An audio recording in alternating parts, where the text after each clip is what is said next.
Most of us got started in radio during the CB craze of the 1970s. There was probably a lull for a lot of folks in the 80s, and then the FCC did a revamp of the license structure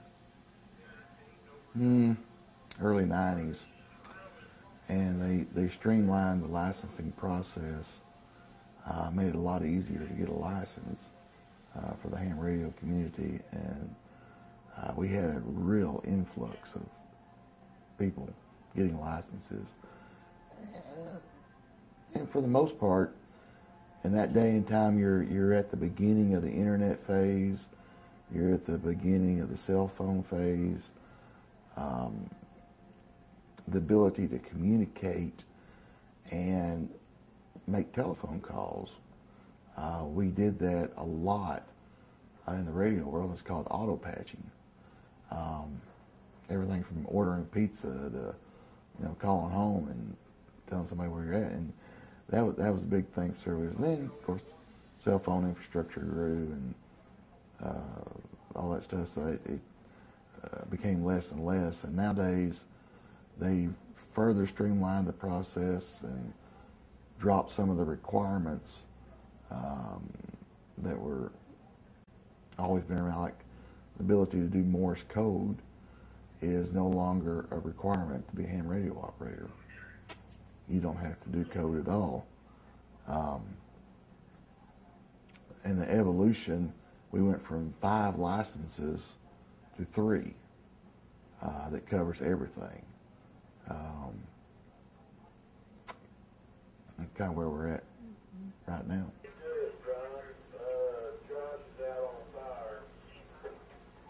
Yeah, that was back in 2001. I had a pretty severe auto accident and had come back home after a year at the hospital and was sitting around. Obviously, I wasn't going back to the Arkansas Nuclear One to work, so everybody, well, what do you want to do? Well, what can I do? And I thought about it. What do you like to do? I said, well, I like the radio. I was a ham radio operator before my accident, and they said, well, why don't you do something with radio? And I went, well, why not? So I got to looking, and at that time, there was one ham radio store in the state of Arkansas. Currently, I am it in the state of Arkansas. There's one in Memphis. There's one in Dallas. Used to be one in Oklahoma City, but it closed. So from there, you've got to go to St. Louis or even farther, Chicago. It's like with a lot of things, there are a lot more quote-unquote radio stores the farther east you get, and the more northern, the more densely populated the area of the United States you get in, you'll find more ham stores. And where we're at, there's just not any. The regulars, yeah, the coffee drinkers, that I affectionately call them the something for nothing bunch. And they're always looking for something for nothing. But it's like having the old post office back in my dad's day or grandfather's day, when the guys, the retirees, would come down and sit out front of the post office and gossip about the day's goings on and drink coffee and all that stuff. We do the same thing at my store. We call it having the round table. The coffee pot goes off at 2 o'clock every day. And I've got all these regular guys that come in every day, and we sit around and gossip about everything, politics to religion, and have a lot of fun. So we developed a club that we call Razorback Radio Club. And we got our own call sign, Whiskey Uniform 5, Papa India Gulf, affectionately known as Woo Fi Pig. So Woo Pig. And makes a lot of fun on the airwaves. But we get together and do contests and have cookouts and functions and things as a club. Type deals. There's various social activities along with radio too. It's not doesn't necessarily have to be an individual thing all the time. So we have antenna parties. It's like you have a barn raising, where guys get together to help somebody move cows or something that requires multiple farmers or ranchers or something. We do the same thing at radio, and we collectively get together and help people put up a station or change out an antenna or fix something that got broke, or stuff like that.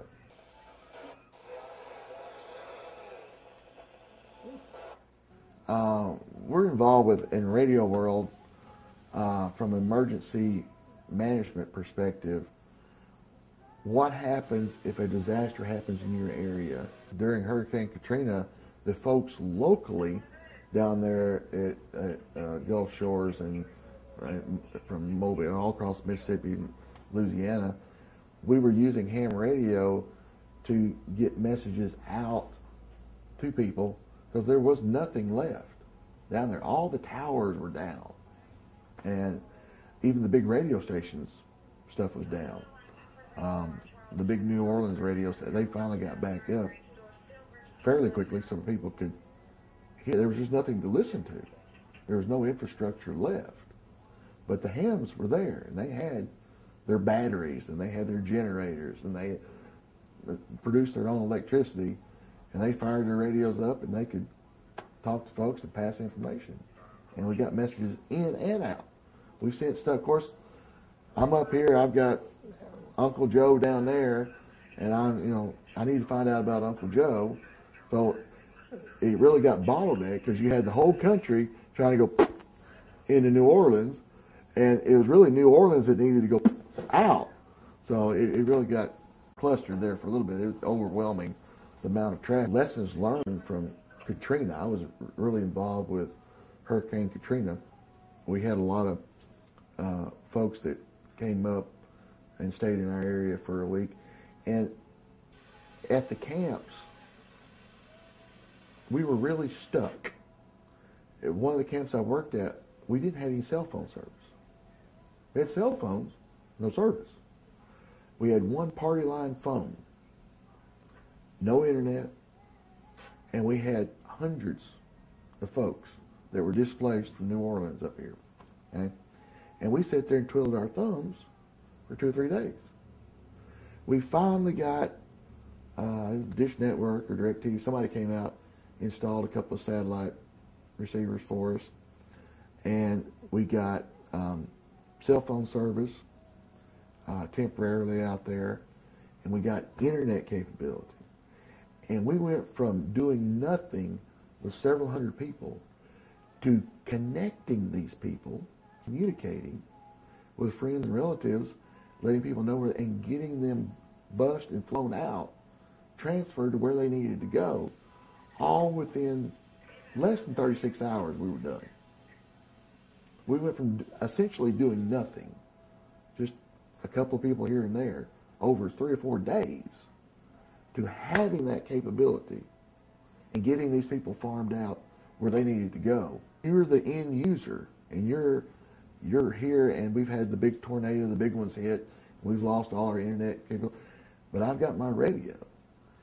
If I could somehow magically have my radio connected to your computer such that you could send your email and it went where you wanted to go, and all you knew on your end was you typed your email and you hit send, just like you always do. But unbeknownst to you, it went wirelessly to a radio, to another radio in another part of the country that did have internet capability, and then got on the internet there. We call that covering the last mile. Okay? program's called WinLink 2000. But we essentially set up our radio system. There's a little hardware involved and whatnot, but it makes it transparent to the end user. So you've got a served agency, say the courthouse here in Johnson County.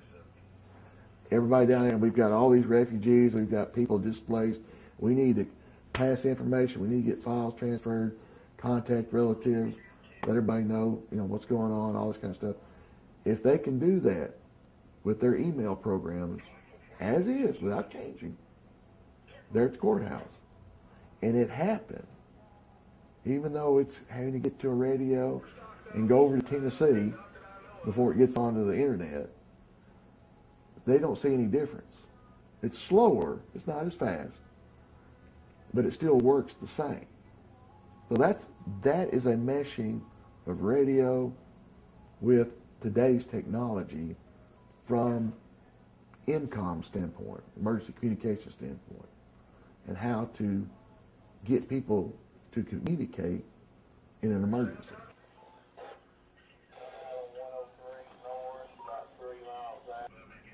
To pun an old term, I was in nuclear power. I was a reactor operator for many years and worked around nuclear industry, both in the military and civilian world. And one of the things they always drove home to us was communication is the key to success. Now, I use that term loosely nowadays in radio, but as you know, with the ability to text message or email or Skype or video chat, whatever, nowadays with the information superhighway, that radio is the love of radio. Doing it between two people that you don't know, communicating across the street, across the county, across the state, other side of the country, some other country, around the world, just because they took the time to learn how to operate a radio, build an antenna, make it all work, and Mother Nature provided us the flow path to connect. Yeah, we can do it faster. We can do more of it, higher clarity, more fidelity with use of the internet and all the whiz-bang stuff nowadays. But twisting the old knobs and lighting up the tubes and, turn your lights down, let the tubes glow and letting it heat up the room is still a lot of fun. So really, a lot of us are in the hobby for the hobby, still homebrewing, making things, making radios that operate off the electrical energy from a potato. KC5LEW, KS5SCV. Have a good day. Get the book and study. There's some nice compressed information. I mean, there's just, you can imagine, it's kind of like when you buy a piece of equipment, you've got this, you may have a manual that's this thick associated with it. Then you also probably got this quick start guide that's only a couple of pages long. They'll get you get installed and get it going. Well, radio's kind of like that too. There's basic level information that everybody needs to know. This is a radio. That's how you turn it on. That's how you program it. This is the antenna that's connected to the part. Just the real simple, basic stuff. You can get really in depth from there, depending on how far you want to get into it. But the basic level is pretty well covered online, and there are books, study books out there. They're not very big, and you have to take the first test. It's multiple choice test. It's about 35 questions. There's 550 or 60 questions in the pool, and they choose a percentage out of categories within the pool to develop a 35 question test to test you on. You take that test, the license is good for 10 years. It costs you currently $15 for a 10-year license, And once you've tested, you never have to test again. It's just like renewing your driver's license. Every 10 years, you pay your $15 or whatever it is at that time and renew your license. Like I said before, there's 3 licenses. Each license grants you more privileges, essentially more frequencies to operate on. Different kinds of radios. These are all HF radios, which is below 30 megahertz. And with the first license, you're allowed to operate on 10 meters at 28 megahertz, and then everything above 50 megahertz. It's called the technician license. So it gives you just to get your feet wet in HF, just a little bit, kind of tickle you a little bit, get some worldwide propagation and talk to far off countries and all that stuff a little bit. But to do it routinely, you got to get lower in frequency. And so you need the next license to get you a little bit lower. And then that third license gets you everything that's available, all the way down to right above the AM broadcast band. So there's incentive to get the other licenses because of the privileges that you get.